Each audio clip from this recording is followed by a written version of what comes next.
All right, guys, we are rolling. Hey, welcome to the kickoff of season 2 of the podcast.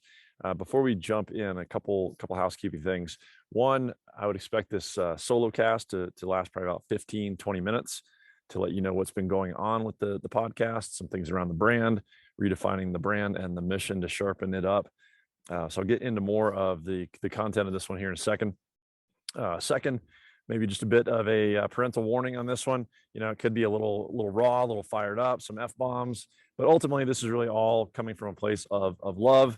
It's about raising your vibration. It's about breath. It's about BHAGs. It's about surrendering the bullshit that frankly doesn't serve you. And it's really about courage and about firing you up to find that next gear. So that's the theme here of this one, and certainly ongoing. And third, for anybody who is on the video version of this, you're going to see some nice background here, some snow, some mountains, some hills, and hopefully the audio is going to work out okay. I am getting some snowboarding done, but got to adapt and overcome. Broke the microphone. The recording software wouldn't work, so we're just gonna make it happen here. All right, guys. With that said, I got 4 things for today. 4 things. Number one, we're going to talk about that rebranding and honing in on the purpose here of the pod. Number 2, we're going to talk about some BHAGs, some calls to action. I want to share some things around failure as fuel and challenge and ask a few things of you guys. Third, talk about some training opportunities and a mobile app that I've hinted at for a while. And fourth, as we've been on hiatus here for a little while, I have a number of incredible interviews in the can. Those are coming up, so I'd like to preview for you some of that subject matter, some of those guests, and some of the value that is coming your way here very, very quickly now that season 2 is rolling. All right, so let's get into the rebrand. All right, so what's new and what's different? So I've been on a bit of a hiatus since December from the perspective of just getting episodes out here. That's really a lot of stuff has been going on behind the scenes, and the biggest, most visible thing here is a slight name change. So we are now Men to Mastery. So this has always been about finding people, a lot of men, certainly a lot of women as well, who are masters of their domain, the domain experts, and learning from them, learning how to do some of what they do. But just sitting with this, it's not about any particular individual. It's always been about this community. It's always been about team. It's always been about the old saying that, if you want to go fast, go alone, but if you want to go further, go together. So just touching up the name in that regard, Men to Mastery. We are all a tribe moving in that direction, the continuous improvement, the lifelong pursuit of mastery. So you're going to see a little bit different look, feel, in terms of the brand, the image, what you'll see when you pull up the podcast, but the websites, the social media, all that stuff will redirect you, and you'll start to see some of those identifiers just begin to change, but you'll redirect from the existing website to the new one, et cetera. So that is really just that is a nuance. The purpose really remains the same here, which is ripping men out of mediocrity. And I want to talk about that a little bit. Sometimes this is absolutely a rut, but sometimes this is guys at one peak or one pinnacle. But if you're not continuing to grow and challenge yourself, and you're falling short of your absolute full potential, your true optimal human performance, which I would argue is a goalpost that continues to move throughout our life, then you effectively are average, right? You are average relative to your full potential. Right. So I get a lot of guys who go, well, I'm a top performer. You may be a top performer in a single domain, multiple domains, but are you as well-rounded as you could be? Maybe you're crushing it in business and you've given up your fitness. Maybe you feel like you're crushing it all and you don't really have a view of what that next level is. And this is where some of these guests and inspiration of what we're doing here comes into play, right? Opening our eyes, pulling back I got the mountains behind me, right? Pulling back the clouds to see what that next peak really may be. And it's about working within our full capability, our full potential, our full capacity. And really that is so much more than any of us realize. We have so much to give and we have so much ahead of us. Equally, oftentimes we just want to fool ourselves and others, and it's just full of shit, frankly. Whether that's out of fear or something else. If we are settling, then we're not doing our full job. And look, this is nothing personal, and this is really nothing even unique. It's true of me. It's true of everyone. We've all got another gear, and it's the human condition. It's a survival response. It is a mechanism to cope and to live. We want to survive, and in seeking survival, we seek comfort. But today's world, comfort is an extreme. It's very relative to surviving in a primitive environment in the past, perhaps.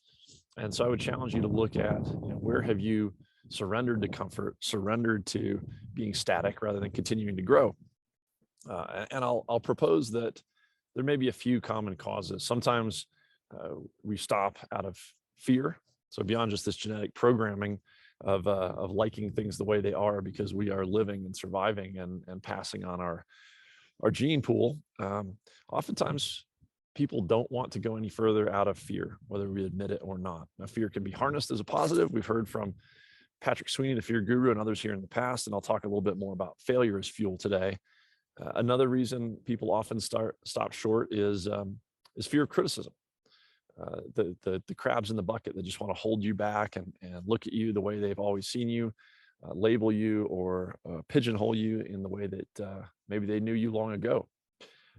So fear of change, even fear of success is another common one that will hold a lot of guys back. So how do you recognize this? Oftentimes it may be prefaced with language like I'm too ... TOO. I am too whatever that might be. I'm too old. I'm too young. I'm too poor. I'm already too rich. I don't need to do anything else. I'm already too fit. I'm too fat. I can't do that. Whatever it might be, just stop making excuses, right? Wake up, set your mind to it on a daily basis and in a global sense, right? And I hope some of you guys go, yeah, that's me. And I'm telling you right now, it's me too. And I hope some of this triggers other people. I hope it fires you up. I hope it provokes you. I hope it challenges you. Maybe it even pisses you off. Good, right? Good. And if you want to just turn this off, turn it off. But I would say, how do you want to live? How do you want to live? How do you want to live today? How do you want to live the rest of your life?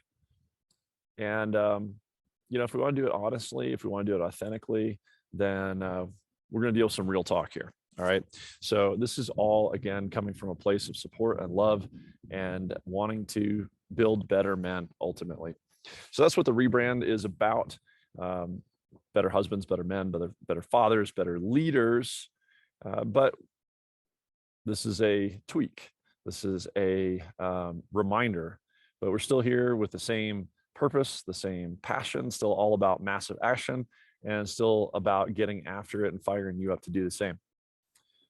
So that's it for number one. Number two, kind of BHAGs, failure is fuel, and some calls to action.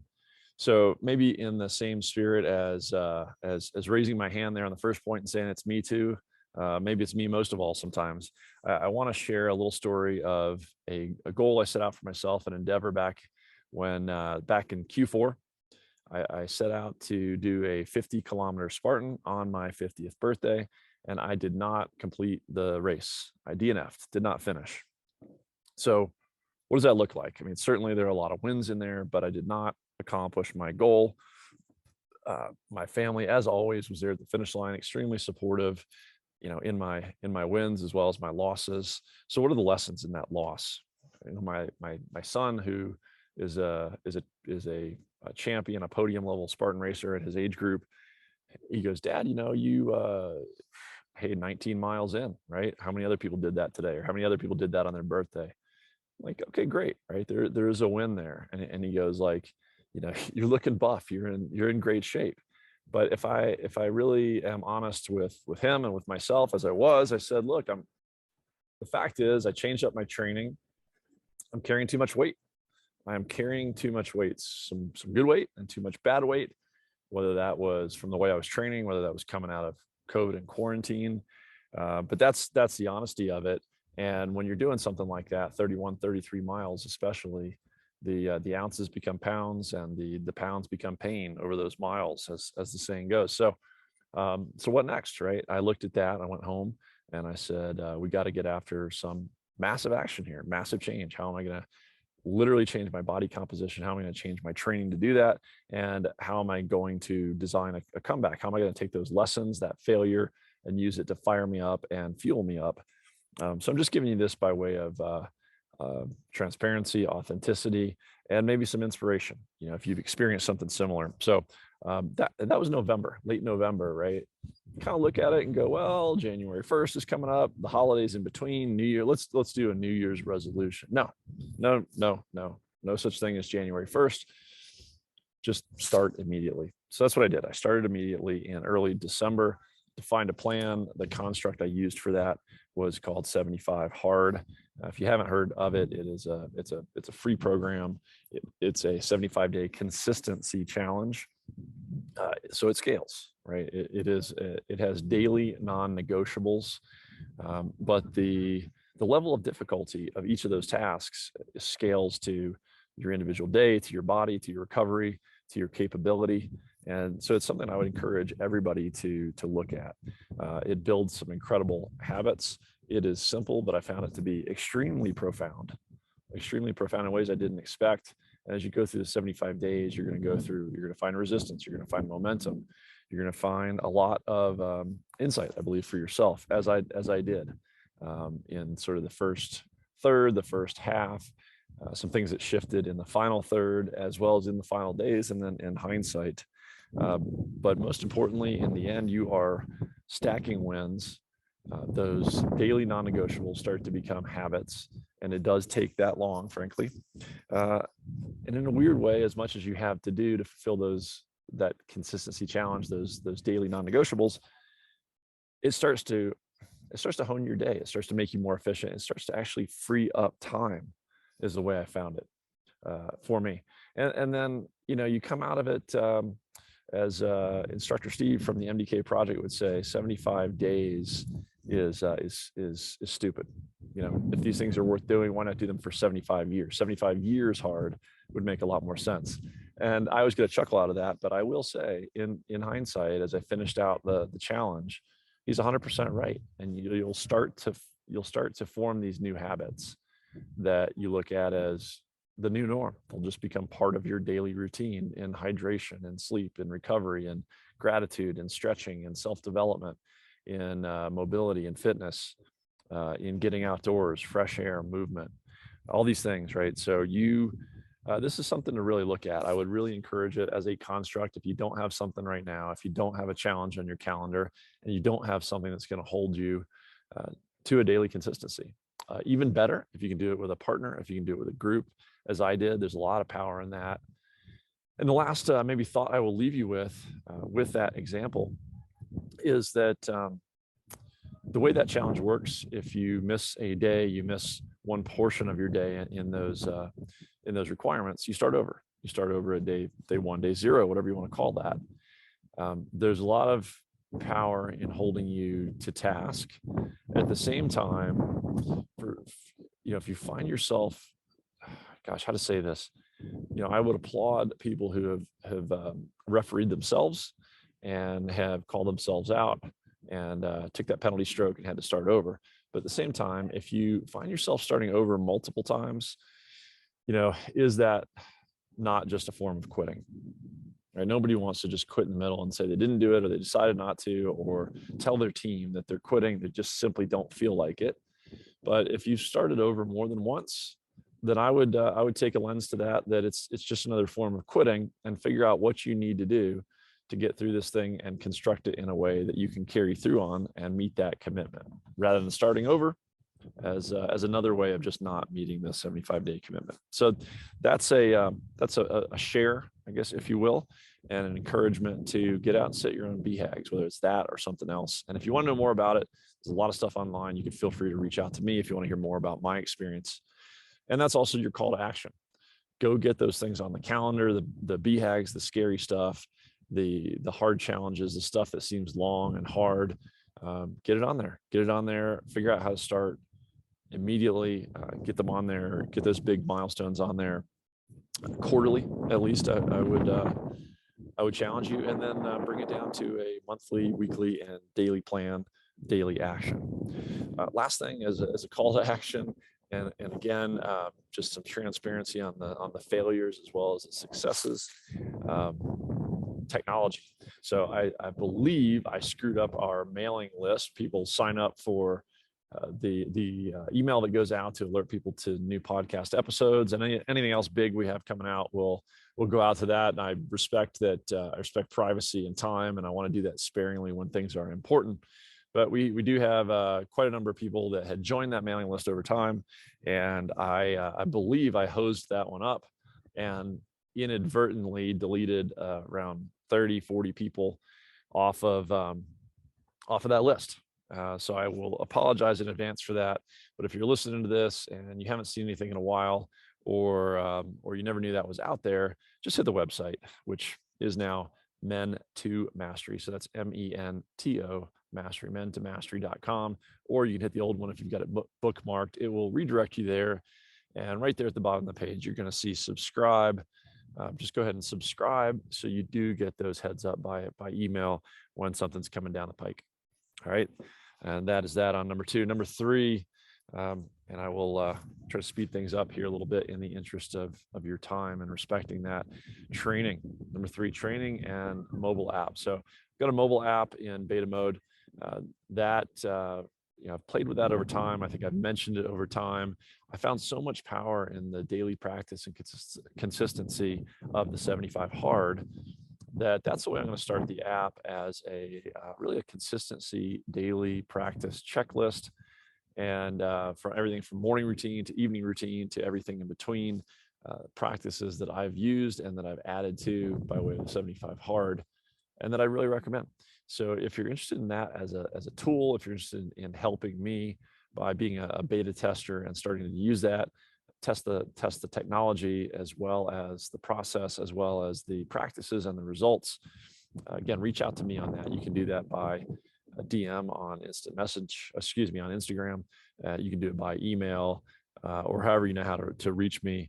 Please reach out if you're interested in that. I would love to get some decent handful of folks using the app and providing feedback and how it impacts them and their lives.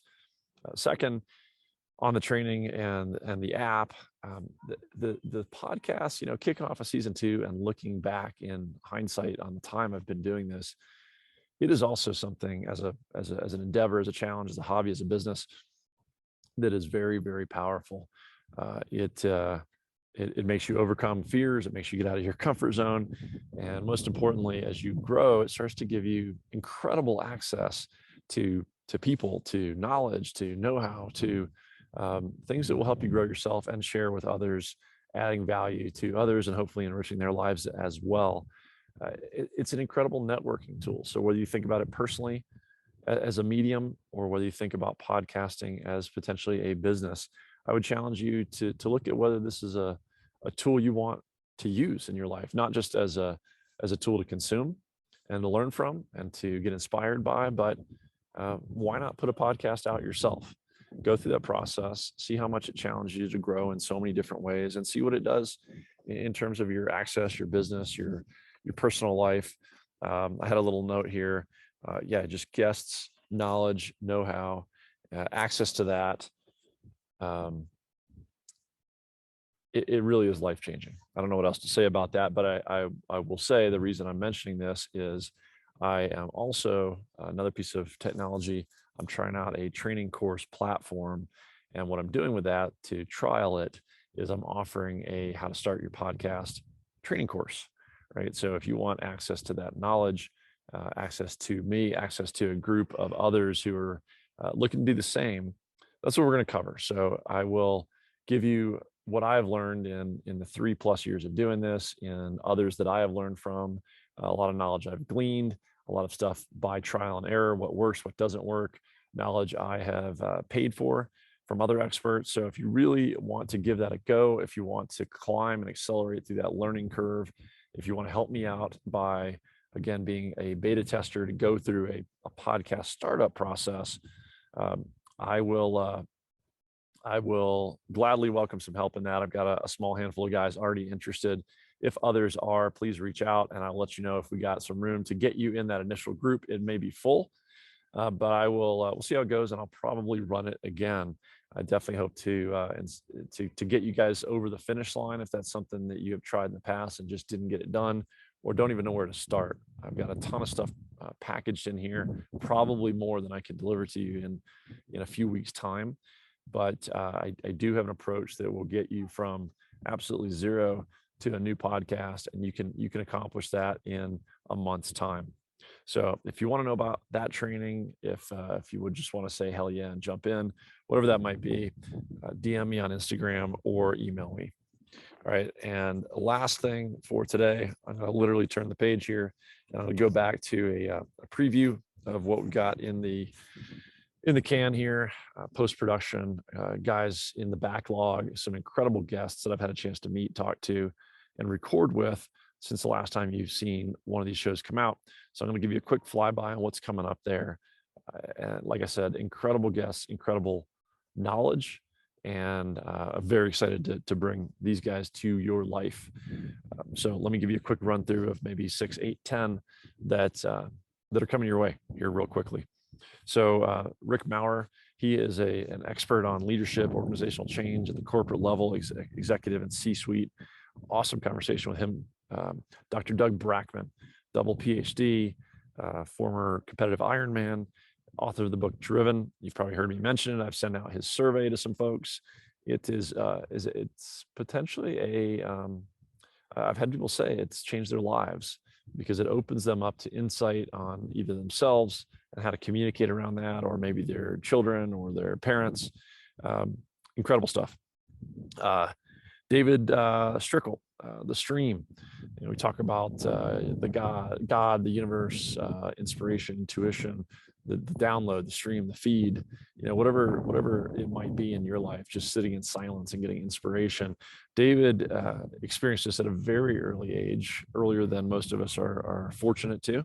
And he shares about what that means in his life and how it's directed him, and how to use it, maybe how to bring it into your life. Udo Erasmus, this guy he is a genius. He has literally a lifetime of experience. I'll just say it this way. He has an 8-step process of healing and awareness, and he was gracious enough to go through all of that with me to share with you. Chris Patrick is the author of Disasters to Dreams. Incredible story, and he epitomizes the point that failure is just part of the process on the way to success. And if you haven't failed big multiple times on the way, then you're probably not quite there yet. So Chris shares his story around that. Chris Miles, something I hear a lot about but didn't know much about, infinite banking. So Chris is an expert on that, where it might fit in for you, how it fits into a portfolio investment philosophy, et cetera. So I was excited to learn from him on that as I did, and that is coming to you here shortly. 3 more real quick, and then I'll leave you with these. So Josh Duntz, this guy was about 10 years in the Navy, EOD, right? Ordnance disposal, the guys that look to diffuse IEDs and keep others out of harm's way. So he's a veteran. He's now working with other veterans as they transition into the private sector, doing some incredible work there. And he has a business focused on breath, and in particular, how breath and the science around breath and COVID are applying breath practices, particularly to those COVID long haul cases, the long tail of COVID that the medical community and people dealing with that are really struggling with. They've got some exciting progress and news on that. So that's Josh Duntz. Sean Lake founded Bubs, which they have a collagen product, which is incredible. I've been using it for a couple months now. That collagen has made a difference in my life, getting out of bed every day, as well as an athlete.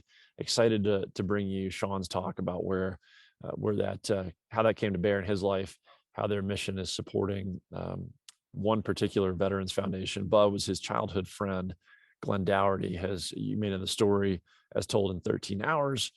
Glenn, who went out of his way to help and come to the rescue, get in the fight to help save others, and give his own life in the process in Benghazi. So Sean shares all of that with us, And the last preview I will leave you with for today is Ken. I'm going to say Ken K before I slaughter his last name. Ken is also in the Southern California area, and very successful guy in business and life, has another perspective on silence practice, sitting in silence meditation, to share with us, especially for any who want to continue to tweak their practice or have struggled with that in the past and may be looking for something that lands with them on how to do it effectively, maybe for the first time. All right, guys. So that's in a nutshell, again, what I wanted to bring to you: the renaming and repurposing as we kick off season 2. BHAGs, failure is fuel, and those calls to action to set your own, as well as to sign up or re-sign up for the email list on the website, men2mastery.com. Of course, if you're not already subscribed to the podcast and following on Instagram, please do that. Third, training and mobile app. Let me know if you have interest there, whether it's starting a podcast or just some help on daily practice. And last, those previews that I just hit you with. So guys, that's what I've got for today. Time to get back up here, get some snowboarding done, enjoy the day, enjoy the week, go get after it, and look forward to hearing from you soon.